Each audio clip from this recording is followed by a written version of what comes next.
నమస్తే, నేను జాక్రిసన్. ప్రస్తుతం సోషల్ మీడియాలో ఏపీలో డబుల్ ఇంజిన్ సర్కార్ అట్లానే త్రిబుల్ ఇంజిన్ సర్కార్ నడుస్తుందనే కామెంట్లు ఎక్కువగా వస్తున్నాయి అనమాట. సో మీరేమనుకుంటున్నారో కింద కామెంట్ చేయండి. సో దీని గురించి ఒకసారి విశ్లేషణ తీసుకుందాం. ప్రస్తుతం మనతోటి political analyst senior journalist Sesha Rao గారు ఉన్నారు. వెల్కమ్ చెప్దాం. Hello sir. హలో. ఏం నడుస్తుందంటే ఏం చెప్తారు సార్? నీకున్న అవగాహన ప్రకారం ఏ ఇంజిన్ సర్కారు ఉందని ఇప్పటి వరకు విన్నారు? అంటే డబుల్ ఇంజిన్ సర్కార్ ఉందని చెప్పేసి అనుకున్నారు. రాజకీయ నాయకులు కూడా అదే చెప్పారు, డబుల్ ఇంజిన్ సర్కార్ అని చెప్పి. ఎందుకు? ఢిల్లీలో ఎన్డీఏ ఉంది, ఆంధ్రప్రదేశ్లో కూడా ఎన్డీఏ ఉంది, కాబట్టి డబుల్ ఇంజిన్ సర్కార్ అన్నారు. అంతే కదా. అటు కేంద్రంలో ఇటు రాష్ట్రంలో ఒకే ప్రభుత్వం ఉంటే దాన్ని డబుల్ ఇంజిన్ సర్కారు అని అంటారు. మరి ఇప్పుడు త్రిబుల్ ఇంజిన్ సర్కార్ ఆంధ్రప్రదేశ్లో ఉంది అనేటువంటిది సోషల్ మీడియాలో గత 24 గంటల నుంచి బాగా ట్రోల్ అవుతుంది. నేను కూడా ఆశ్చర్యపోయా, త్రిబుల్ ఇంజిన్ సర్కార్ ఏంటి అని. యాక్చువల్గా నేను కూడా ఆశ్చర్యపోయి అసలు దాని మ్యాటర్లోకి వెళ్ళా. సోషల్ మీడియాలో కొన్ని గ్రూప్స్లో, వాట్సాప్ యూనివర్సిటీలో తిరుగుతూ ఉంది ఆ పోస్టు. నేను చదివా, ఏంటి అసలు త్రిబుల్ ఇంజిన్ అంటున్నారు, దాంట్లో లాజిక్ ఏంటి అని. అది చదివిన తర్వాత ఓ ఈ యాంగిల్లో ఇట్లా ఫిక్స్ అయిపోయారా అనుకున్నా. ఎందుకు అనంటే ఉపరాష్ట్రపతి ఎన్నిక జరుగుతుంది కదా. ఉపరాష్ట్రపతి అభ్యర్థి ఎంపిక చేశారు. ఎవరిని? రాధాకృష్ణన్ గారిని ఎన్డీఏ అభ్యర్థిగా ప్రకటించారు. ప్రకటించిన తర్వాత అన్ని పార్టీలతోటి, ఎన్డీఏలో ఉండే అన్ని భాగస్వామ్య పార్టీలతోటి మాట్లాడుతూ ఉన్నారు. ఎవరు? రాజ్నాథ్ సింగ్ గారు. వాళ్ళతో పాటు ఎన్డీఏకి, ఇండియా కూటమికి దూరంగా ఉన్నటువంటి పార్టీలతో కూడా ఆయన మాట్లాడుతూ ఉన్నారు. వీలున్నంత వరకు ఏకగ్రీవంగా ఉపరాష్ట్రపతిని ఎంపిక చేసుకోవాలనేటువంటి కాన్సెప్ట్లో వాళ్ళు వెళ్తున్నారు. దాంట్లో భాగంగా జగన్మోహన్ రెడ్డి గారికి కూడా ఫోన్ చేశారు. ఫోన్ చేసి మీ మద్దతు మాకు ఇవ్వాలని చెప్పి అడిగారు. అంటే అడిగిన వెంటనే వితిన్ సెకండ్స్లో జై బీజేపీ అని చెప్పి అటువైపు నుంచి రిప్లై వచ్చిందట. ఎన్డీఏకి జై కొట్టారు జగన్మోహన్ రెడ్డి గారు అని. అదేం కొత్త ఏం కాదు. ఎన్డీఏకి జై కొట్టడం జగన్మోహన్ రెడ్డి గారు కొత్త ఏం కాదు. ఆయన 2019 నుంచి 2024 వరకు ఆంధ్రప్రదేశ్లో అధికారంలో ఉన్నారు. 2019 ఎన్నికలకు ముందు కేంద్ర ప్రభుత్వం యొక్క మెడలు వంచి ప్రత్యేక హోదా తీసుకొస్తానని చెప్పారు. అందుకే ఓట్లు వేశారు జనాలు కూడా. రెండు ప్రధానమైనటువంటి అస్త్రాలు ఆయనకి 2019 ఎలక్షన్లో గెలవడానికి. ఒకటి మద్యపాన నిషేధం, 2 ప్రత్యేక హోదా తీసుకొస్తానని చెప్పి చెప్పడం, 3 సిపిఎస్ రద్దు. ఈ 3 ప్రధానంగా పనిచేసినాయి ఆ ఎన్నికల్లో. సిపిఎస్ రద్దు కన్నా కూడా ఈ 2 బాగా పనిచేసినాయి. ఈ రెండింటిలో మద్యపాన నిషేధాన్ని ఏం చేశారో ఆంధ్రప్రదేశ్ ప్రజలు దగ్గరుండి చూశారు. చూశారు కదా. కిడ్నీలు పోగొట్టుకున్నారు, లివర్లు పోగొట్టుకున్నారు కల్తీ మద్యం ద్వారా. తర్వాత దేశవ్యాప్తంగా డిజిటల్ పేమెంట్స్ జరిగేటప్పుడు నాకు కరెన్సీ కావాలంటే కరెన్సీ ఇచ్చి ముందు దాగారు. మద్యపాన నిషేధాన్ని ఆకాశానికి పంపించి సొంతంగా దుకాణాలు పెట్టారు. ఇవన్నీ చూశారు 2019 నుంచి 2024 వరకు. సరే, ఓపిక బట్టి ఏం చేయాలో అది చేశారు. ప్రత్యేక హోదా విషయంలో ఏం చెప్పారు ఆయన? కేంద్రం మెడలు వంచి నేను తీసుకొస్తాను, చంద్రబాబు నాయుడు గారు తీసుకురాలేకపోయారు.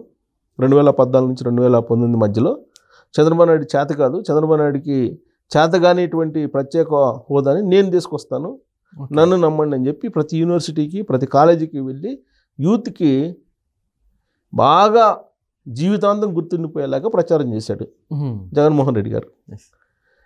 సీన్ కట్ చేస్తే 2024 వరకు ప్రత్యేక హోదా ప్రస్తావన తీసుకురాకుండా అదంతా దేవుడి దయ, మన చేతుల్లో ఏం లేదు అన్నాడు.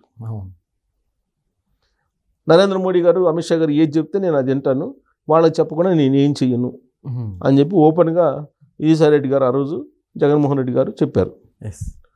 ఆ రోజు నుంచి ఎన్డీఏలో భాగస్వామి కాకపోయినప్పటికీ కూడా ఎన్డీఏలో పరోక్షంగా భాగస్వామిగానే వ్యవహరిస్తున్నాడు ఆయన.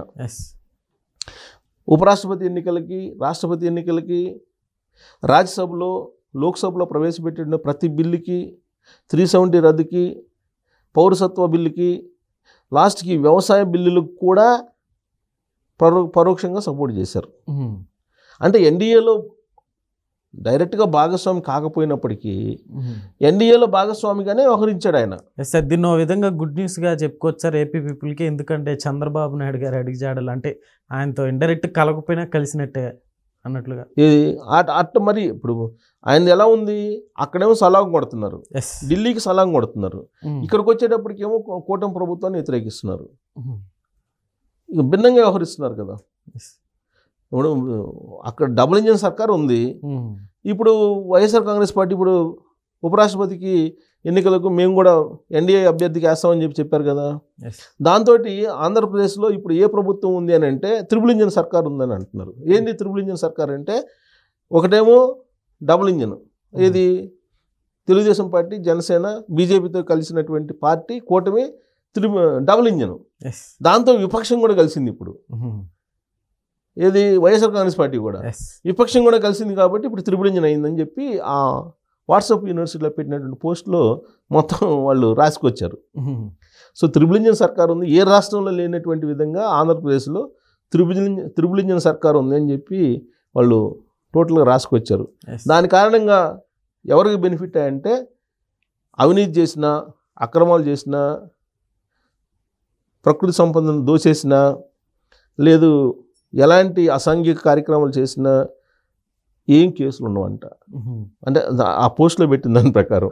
సో బెయిల్ మీద ఉండొచ్చు ఎన్ని సంవత్సరాలైనా, ఇక నుంచి అరెస్టులు ఉండవు, ఇక నుంచి ఎవరిని అరెస్ట్ చేసే పరిస్థితి ఉండదు, ఇక నుంచి దేని మీద ఎంక్వైరీ చేసేటువంటి అవకాశాలు ఉండవు, ఇక నుంచి ఆంధ్రప్రదేశ్లో ప్రకృతి సంపదను, ప్రజా సంపదను ఎవరైనా దోచుకోవచ్చు, ఎంత దోచుకున్నా కానీ ఎవరు మిమ్మల్ని ప్రశ్నించరు, ఒకవేళ ప్రశ్నించినా కానీ ప్రశ్నించిన వాడికి నష్టం తప్పితే దోచుకున్నవాడికి నష్టం ఉండదు, వాడి మీద కేసు ఉండదు, కేసు ఉన్నా విచారణ ఉండదు, విచారణ ఉన్నా శిక్ష ఉండదు. ఇలా రాసుకొచ్చారు అనమాట ఆ పోస్ట్లో. సో కాబట్టి ఇప్పటి వరకు మీరు చూసినటువంటి లిక్కర్ స్కాము, అలా తర్వాత మైనింగ్ స్కాము, ల్యాండ్ స్కాము, ఇవన్నీ మీరు మర్చిపోండి. అరెస్టులు ఉండవు, అరెస్టులు ఉండే అవకాశమే లేదు, అక్కడ ఉండేది త్రిబుల్ ఇంజిన్ సర్కారు, డబుల్ ఇంజిన్ కాదు అనేటువంటి పోస్టు వాళ్ళు రాసుకుంటూ వచ్చారు సోషల్ మీడియాలో. అదే వాట్సాప్ యూనివర్సిటీలో తిప్పుతూ ఉన్నారు. సో కాబట్టి ఇప్పటివరకు చాలా హోప్స్ పెట్టుకున్నారు. ఏం పెట్టుకున్నారు, ఎందుకు పెట్టుకున్నారు? 2024 ఎన్నికలకు ముందు ఎన్నికల ప్రచారంలో చంద్రబాబు నాయుడు గారు, పవన్ కళ్యాణ్ గారు, నరేంద్ర మోడీ గారు, అమిత్ షా గారు వీళ్ళందరూ కలిసి ఏం చెప్పారు, ఆంధ్రప్రదేశ్ని దోచేసుకున్నాడు జగన్మోహన్ రెడ్డి గారు, 10 ఏళ్ళు వెనక్కి పంపించారు, విధ్వంసం సృష్టించారు అని చెప్పారు. అధికారంలోకి వచ్చిన తర్వాత కూడా అదే చెప్పారు. అమిత్ షా గారు కూడా చెప్పారు.